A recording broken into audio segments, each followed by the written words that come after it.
The way I see it, whoever dies with the most tools wins. Hello and welcome to the Highline Guitars YouTube guitar building channel. If you're new to this channel, I hope that by the end of this video, I'll have earned your subscription. Today, I'm going to be talking about some new tools that I've purchased. So let me bring you in closer and I'll show you what I got. Okay, so all the tools that I'm going to show you, I purchased from a retailer, an online retailer called CE Distribution. And I like to buy products from CE Distribution because I have a wholesale account and I get really good pricing from them. However, they do have a $50 minimum when you order products. If you order less than $50, they'll tack on a small surcharge. So for me to avoid that tiny little surcharge, I'll place my order, but then I'll add to it and try to bring the total spent up to over $50. And I typically will visit the tools page and look for new tools that I can add to my shop. So the first tool that I'm going to mention that I purchased is an 8-inch precision ground fret leveling beam. Now I already have a much longer one. This is an 18-inch fret leveling beam. And this is great for doing the entire fretboard all in one quick shot. However, I oftentimes will find that I need a shorter beam to do just some spot work on the frets. And having a shorter beam is just easier to work with. It's more controllable. Plus, if I'm going to do, if necessary, fall off on the last 10 frets on the fretboard, this is a much easier tool to use. And right now I have some 220 grit 3M sticky back tape on this side of the beam. This side I can put a different grit if I want to. And what's nice is it's ramped on each end, so it's not going to plow into a fret that might be a little bit higher. So that's a safety feature that's really nice.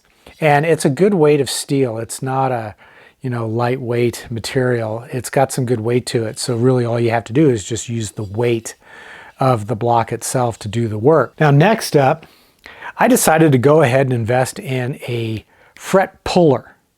Now I don't often have to pull the frets on my fretboard, but every so often I'll press in a fret and I'll notice that maybe it's a little short of the edge of the fretboard because I didn't cut it to the correct length.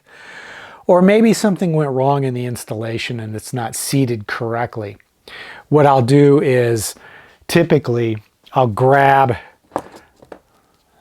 these Harbor Freight nippers and I'll just use those to pull the fret up. And that works okay, but when you start getting down to these frets that are really close together, it doesn't work. So I decided, let's get a fret puller that is really specifically designed for that purpose. And it just simply works by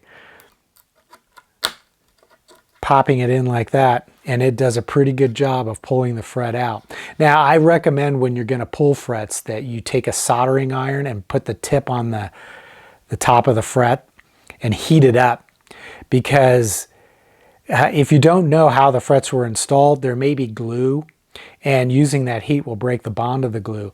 But what it also does is it softens the wood a little bit so that when you pull out the fret, the tangs won't necessarily do significant damage to the slot and to the wood of the fretboard. So it's just a better way to do it. But obviously, as you can see, this is a much easier tool to use, and I can get down into these frets much more easily. There's more clearance.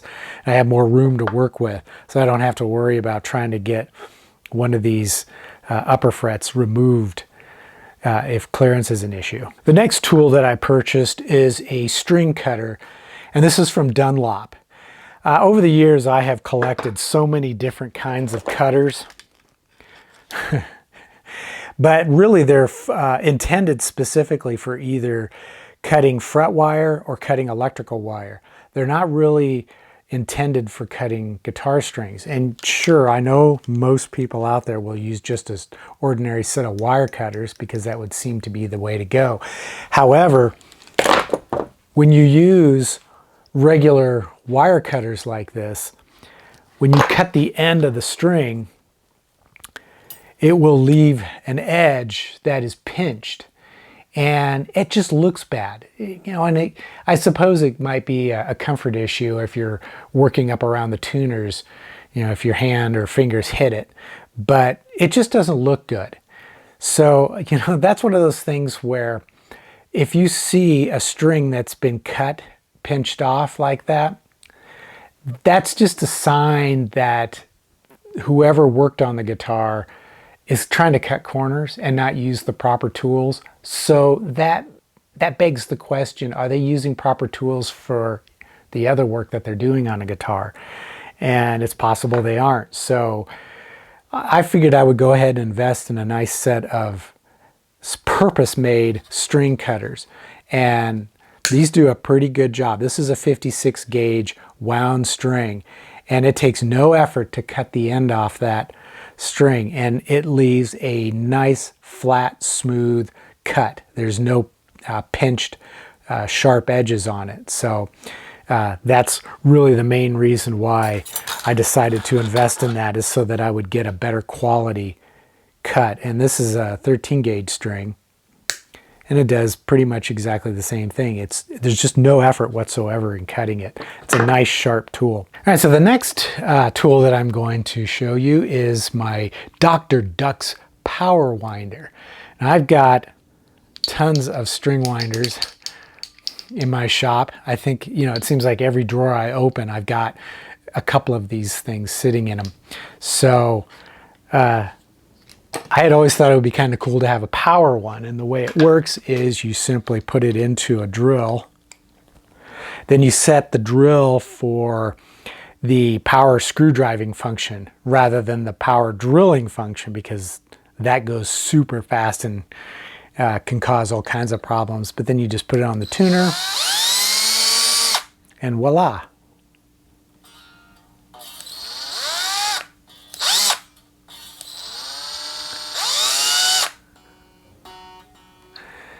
Super quick, super easy. Takes very little effort. It's comfortable to use. Of course, it all depends on the drill that you're plugging it into, but yeah, that's kind of a goofy tool, but it's definitely one that I like to have. Okay, well, that's the latest acquisition of tools that I've made for my shop, and I wouldn't necessarily consider any of those tools to be critical tools that you absolutely have to build or repair guitars.